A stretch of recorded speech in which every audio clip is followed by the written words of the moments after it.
I stood at the back of St. Matthew's Cathedral, watching white roses cover Richard Calloway's casket. The organ played softly while Houston's elite filled the front pews. My mentor, my protector, the only man who believed in me, was gone. The board members sat in their pressed black suits, faces arranged in fake grief. I knew better. For them, Richard's death wasn't a tragedy. It was an opportunity. They kept glancing back at me, whispering among themselves.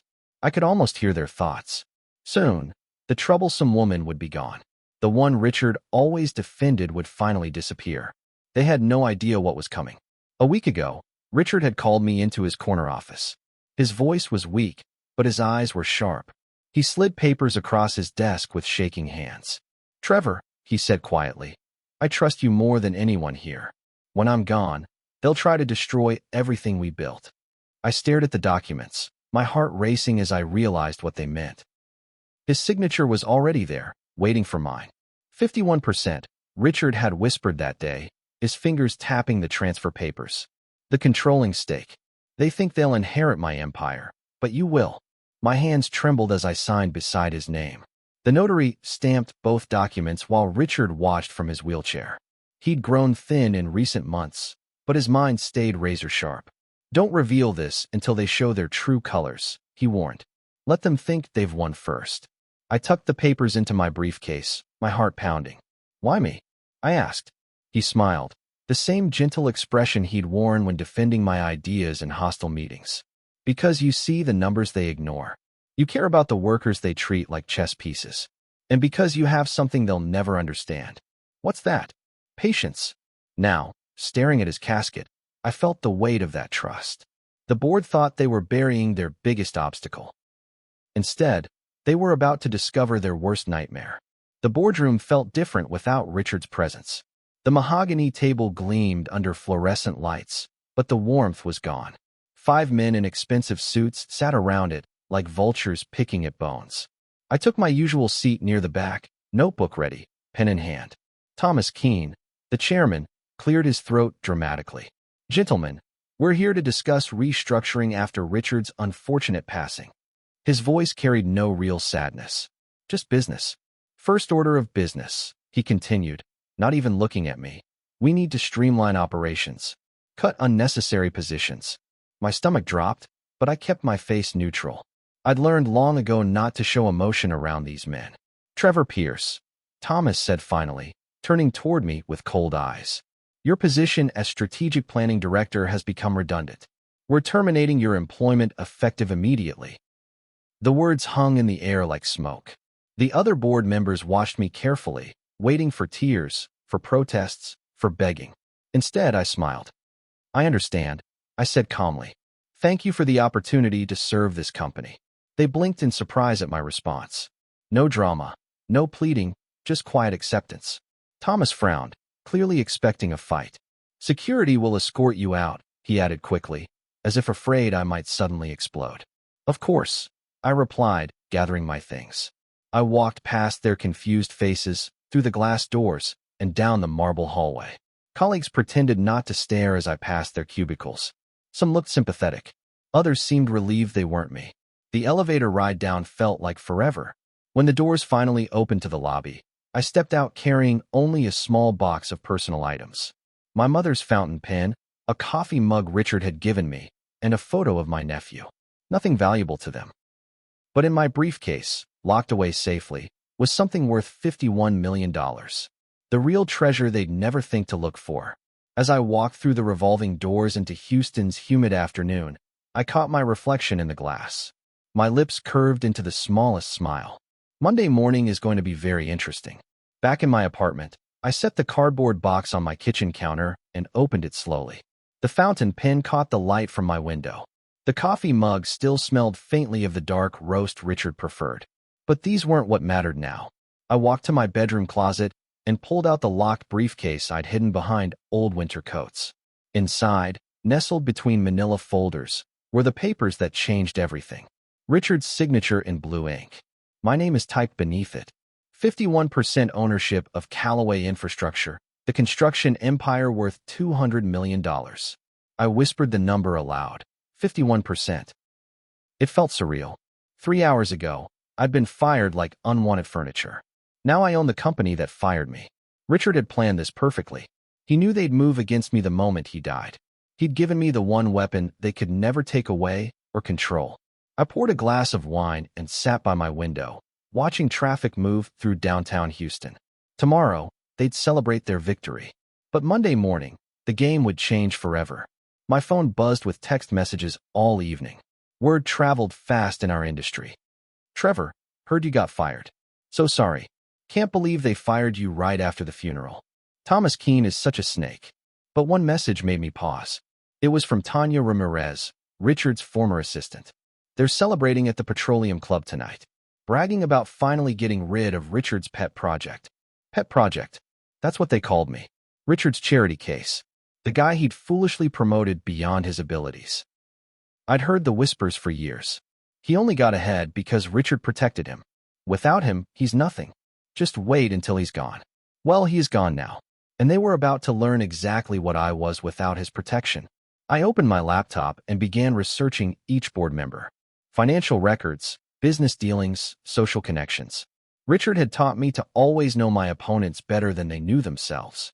Thomas Keene had gambling debts. Victor Brandt was cheating on his wife. Gerald Hayes had been skimming contract fees for months. Richard had kept files on all of them. Now those files belonged to me. Saturday morning, I drove to the small office space I'd quietly rented downtown 3 months ago. I unlocked the filing cabinet and pulled out the folders Richard had given me over the past year. Financial audits they'd tried to hide.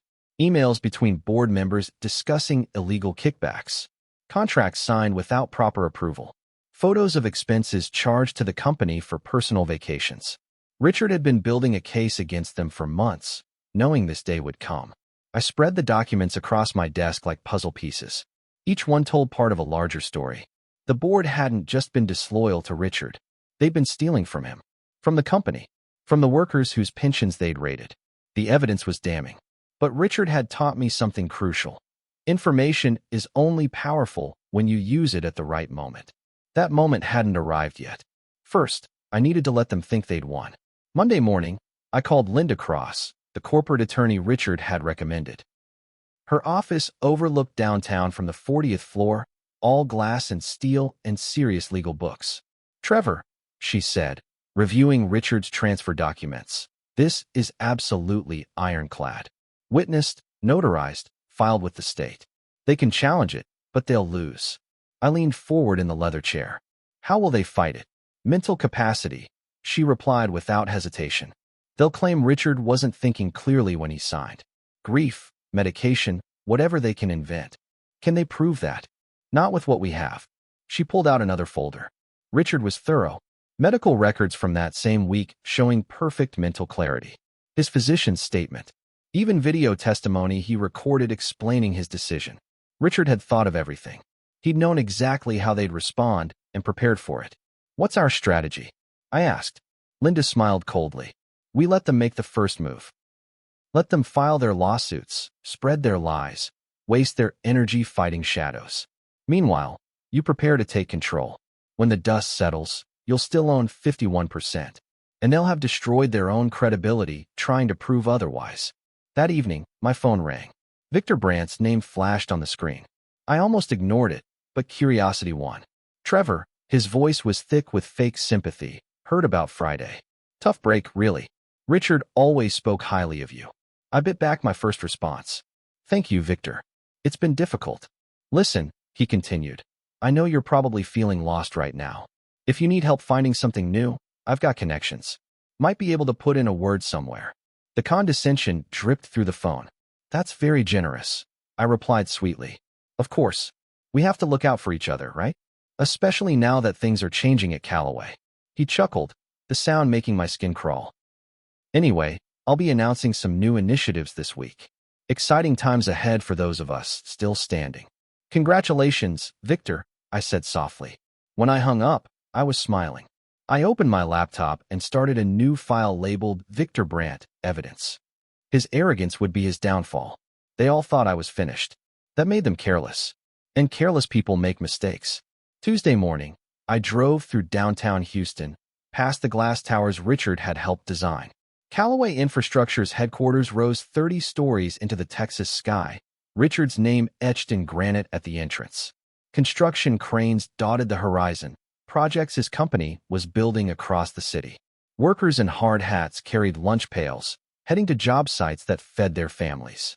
This was what Richard had really cared about, not the board's profit margins or quarterly bonuses. The people who built Houston with their hands and sweat. The board saw them as numbers on spreadsheets. Richard saw them as the heart of everything. I parked across from the building and watched employees stream through the lobby. Many of them would lose their jobs if the board carved up Richard's empire.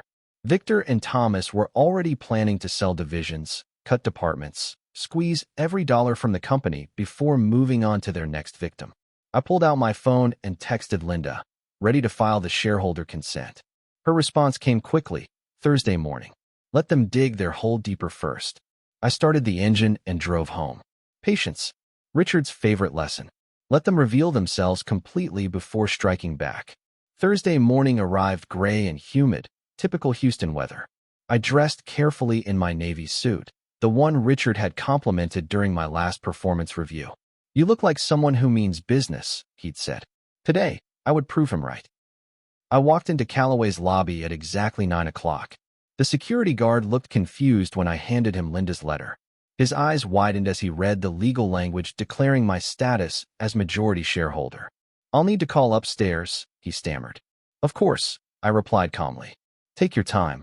Within minutes, 2 guards were escorting me to the executive floor. Not as a terminated employee this time, but as something they didn't yet understand. The hallway felt different. I'd walked it hundreds of times before, always hurrying to meetings where my voice barely mattered. Now I moved slowly, deliberately, knowing every step carried weight. The boardroom doors opened. 5 faces turned toward me in shock. Thomas Keene stood first, his mouth opening like a fish gasping for air. What is he doing here? Victor muttered, already frowning. I set my briefcase down gently and smiled. Good morning, gentlemen.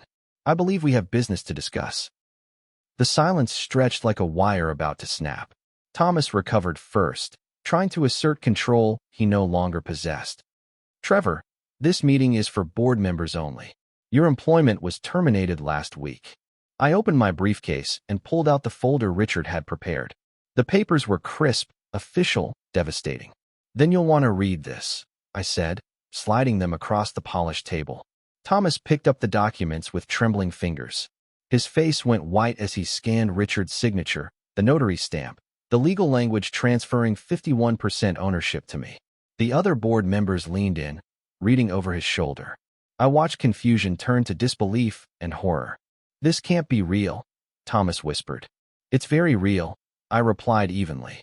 3 days before his death, Richard Calloway transferred his controlling stake to me. That makes me the majority shareholder of this company. The room erupted. Victor slammed his fist on the table. This is impossible. He would never give control to someone like you. Someone like me? I asked quietly.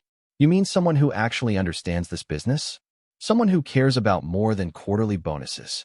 Their faces turned red with rage and embarrassment. As the board members argued among themselves, my phone buzzed on the table. The caller ID made their voices fade to whispers. Blackwood Capital, our largest institutional investor. The timing couldn't have been more perfect. Excuse me, I said, answering professionally. This is Trevor Pierce. Mr. Pierce, came the crisp voice of Catherine Wells, Blackwood's managing partner. We need to discuss the future of Calloway Infrastructure. Can you meet this afternoon? I felt 5 pairs of eyes boring into me as I responded. Of course. I'll be available at 2 o'clock. Excellent. We'll send a car. I ended the call and placed the phone back on the table. The board sat in stunned silence. They already know, I said quietly, and they want to talk about strategy. Victor's face had gone pale. Thomas was sweating despite the air conditioning. Gerald Hayes looked like he might be sick.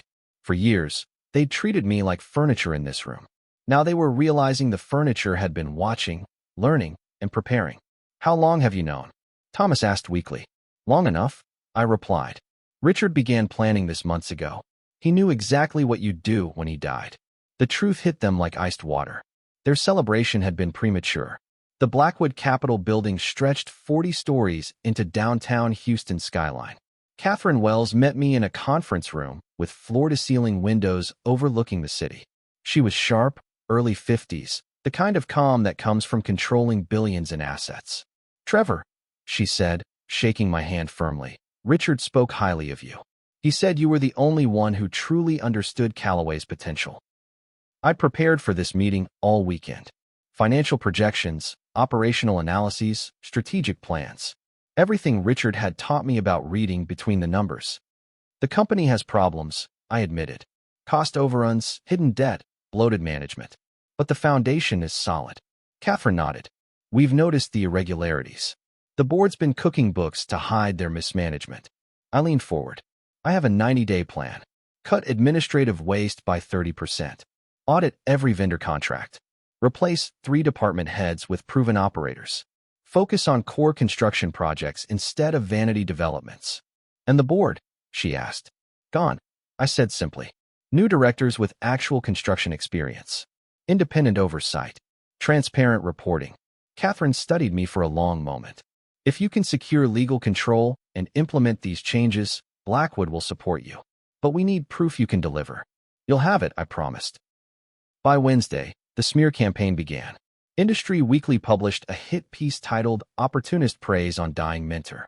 The article quoted unnamed executives calling me unstable and manipulative. They'd clearly fed the reporter their version of events. I read every poisonous word twice, then forwarded the article to Linda. Her response was immediate. "Perfect. They're panicking. This only helps our case." The accusation stung exactly once. Then Richard's training kicked in. "When they attack your character," he'd often said, "it means they can't attack your facts." The facts were simple. I'd worked at Calloway for 8 years. My performance reviews were spotless. My strategic plans had saved the company millions. The board, meanwhile, had spent the same years enriching themselves while workers struggled. I opened my laptop and began documenting everything. Screenshots of the article, saved copies of the emails that would inevitably follow. Evidence that they were trying to destroy my reputation rather than address the company's real problems. My phone buzzed with messages from former colleagues. Half were supportive. Half were clearly fishing for information to report back to Thomas. I responded to all of them the same way. "Thank you for reaching out. I'm focused on the future." Let them wonder what that meant. Linda called on Thursday morning with news that made my coffee taste even better. "I've got Richard's physician on record," she said. "Dr. Samuel Martinez examined him 2 days before he signed your papers. Perfect mental clarity, no medication affecting judgment, fully oriented to time and place." They can't argue capacity? Not with this documentation. Dr. Martinez is prepared to testify if needed. He said Richard was sharper in their final conversation than most healthy men half his age. The relief flooded through me. I'd worried about this challenge since Richard first mentioned it. The board would obviously claim he'd been confused, grieving, not thinking clearly. But Richard had been 3 steps ahead even then. "There's more," Linda continued. "I've received calls from 3 reporters asking about your termination. Someone's been leaking stories, trying to control the narrative." "What did you tell them?" "Nothing. We don't fight in the press. We fight in courtrooms and boardrooms." That afternoon, I drove to Richard's grave at Memorial Park Cemetery. His headstone was simple black granite with gold lettering. "Richard James Calloway, builder of dreams." I knelt beside the fresh earth and whispered, "They're trying to destroy my name like they destroyed yours. But you prepared me for this." A warm breeze rustled the oak trees overhead. Somehow, I felt his approval. Friday evening, I sat in my temporary office reviewing the shareholder consent Linda had prepared. 3 pages of legal language that would reshape Calloway Infrastructure overnight. Removal of Thomas Keene, Victor Brandt, and Gerald Hayes from the board. Appointment of 3 new independent directors with construction backgrounds. Authorization for interim operating authority under new leadership. I signed each page slowly, knowing these signatures would detonate like bombs under their carefully laid plans. "Process servers go out at 8 tomorrow morning," Linda had explained. "They'll be served at their homes, completely unprepared. By 9, they'll know their time is over." I sealed the documents in manila envelopes, each one addressed to a different board member. Thomas would receive his while drinking coffee on his River Oaks patio. Victor would get his at the country club where he played tennis every Saturday. Gerald would find us on his doorstep in Memorial Villages. The timing was crucial. Saturday morning, when they were relaxed, confident, thinking about weekend plans instead of corporate warfare. I locked the envelopes in my briefcase and headed home. Tomorrow would bring chaos. Sunday would bring panic. Monday would bring justice. My phone rang at 11:47 Saturday night. Victor Brandt's name appeared on the screen. I let it go to voicemail, then listened to his message with growing satisfaction. Trevor, this is insane.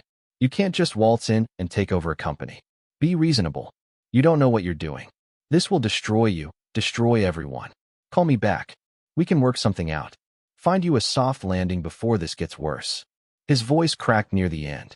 I saved the message and forwarded it to Linda with a note. Evidence of attempted bribery and intimidation.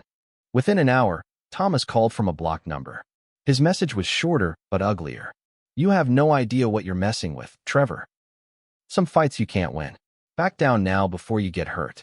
I saved that one too. Then Gerald Hayes called, slurring slightly. He'd obviously been drinking. You think you're smart, don't you? Richard filled your head with fantasies. But we built this company before you arrived, and we'll survive after you're gone. Enjoy your little moment. It won't last. 3 voicemails, 3 different approaches. Bribery, threats, dismissal. They were spiraling, making exactly the mistakes Richard had predicted. When cornered, he'd told me, weak men become predictable. They'll show you exactly who they are. And they had. Monday morning at Delaware Chancery Court felt like stepping into a different world. The courtroom was wood-paneled and formal, nothing like the glass towers where business usually happened.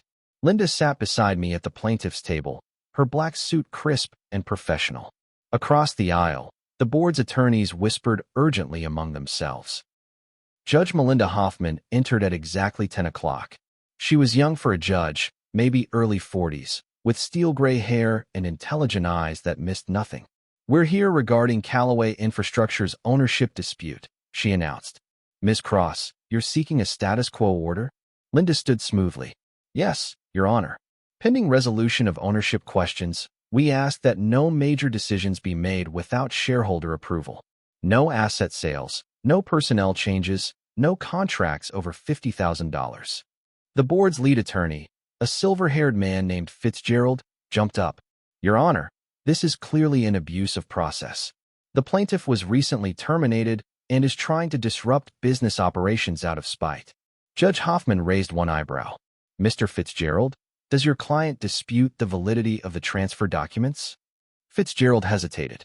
We question the circumstances under which they were signed, but not their legal validity. Not at this time, Your Honor.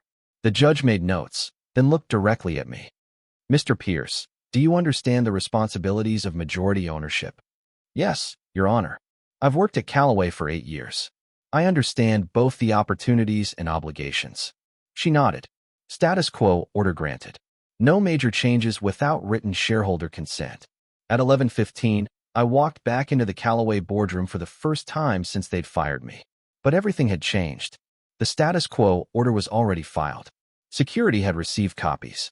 Thomas couldn't fire anyone else without my written permission. This time, I didn't sit in the back row. I walked to the head of the table, Richard's old chair, and sat down slowly. The leather was still warm from the morning sun streaming through the windows.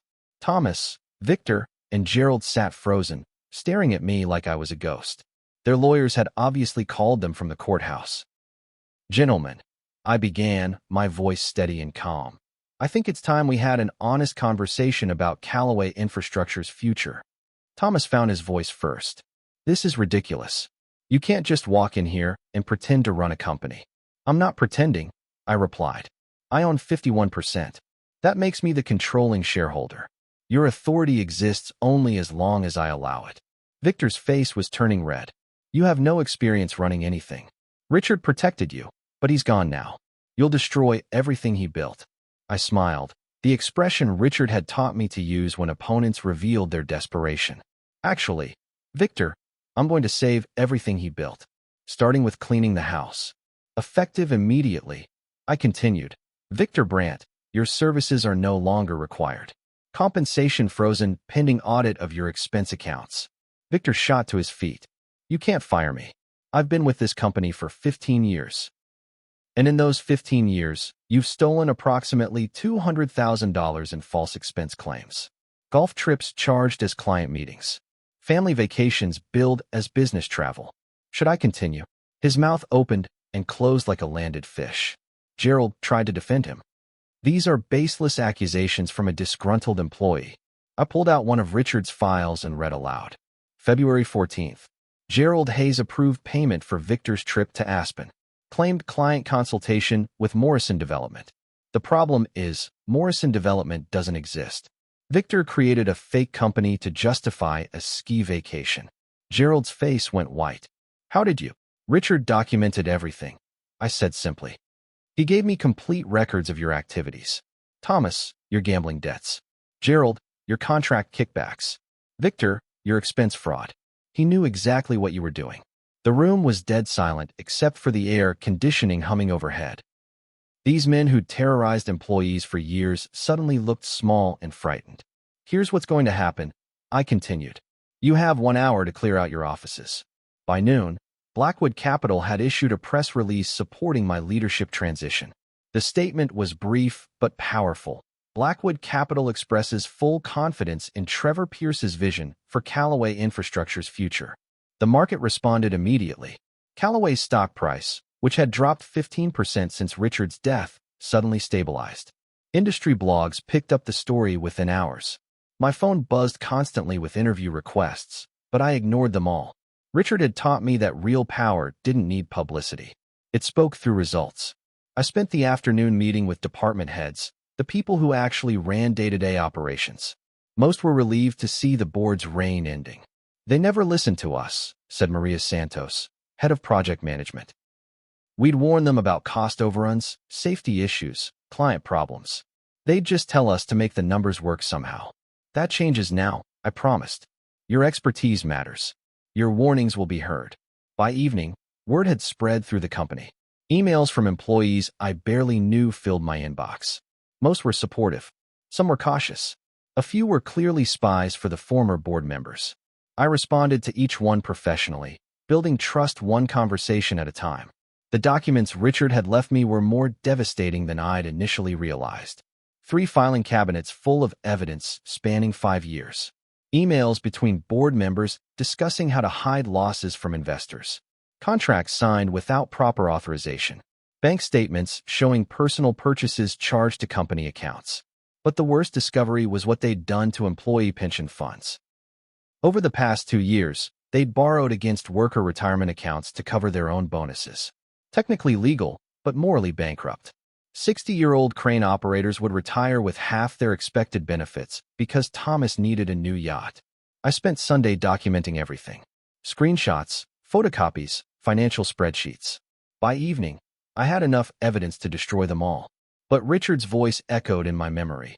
Don't fight in the gutter, Trevor. Fight from high ground. I called Linda and arranged to meet Monday morning. Bring everything, she said. If we're going to end this, we will end it completely. That night, I barely slept. I kept thinking about the workers who'd trusted these men with their futures. The families who'd lost savings while the board bought vacation homes. Justice wasn't just about me anymore. It was about them. Monday morning, I drove to Memorial Park Cemetery before heading to the office. Richard's grave was peaceful in the early light, dew still clinging to the grass around his headstone. I knelt beside the marker and pulled out the shareholder consent I'd signed Friday. They buried you thinking they'd won, I whispered. But you taught me patience. You taught me strategy. Now they're the ones buried. A cardinal landed on a nearby oak branch, its red feathers bright against green leaves. Richard had always loved cardinals. Said they were signs of hope. I folded the consent carefully and stood up. Thank you for believing in me when no one else did. Thank you for seeing what I could become. The drive to Calloway took 20 minutes through downtown traffic. Construction crews were already at work on Richard's final project, a mixed-use development that would house 500 families. The board had planned to cancel it, sell the land to a strip mall developer. Not anymore. I parked in Richard's old spot, the one marked Executive Reserved. The security guard nodded respectfully as I passed. Word had spread overnight. Trevor Pierce was no longer the fired employee. He was the owner.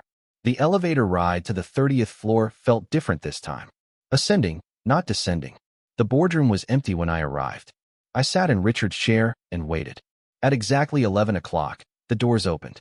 No Thomas, no Victor, no Gerald. Just 3 new faces the independent directors Linda had vetted and appointed. Sarah Chun, former CEO of McPherson Construction. Michael Torres, retired military engineer with 30 years building infrastructure. Diana Walsh, financial expert who'd cleaned up 2 major corporations after scandals. Ladies and gentlemen, I said as they took their seats, welcome to the new Calloway Infrastructure. We spent the next hour reviewing my 90-day plan. Cut the executive bonuses that were bleeding cash. Restore the pension funds the old board had raided. Hire back the workers they'd laid off to boost quarterly profits. Focus on completing Richard's final projects instead of chasing quick deals. By afternoon, the changes were already visible. The old board's portraits came down from the executive hallway. Richard's photo went up in the lobby, with a plaque reading, "Founders' Vision Lives On." I stood in his corner office, looking out over the Houston skyline. Construction cranes moved like giants against the clouds, building the future one beam at a time. My phone buzzed with a text from Tanya, Richard's former assistant. He'd be proud. I smiled, knowing she was right. This wasn't revenge. It was a restoration. Richard's empire was safe, his workers protected, his dreams continuing. And sometimes, the best victories are the quietest ones.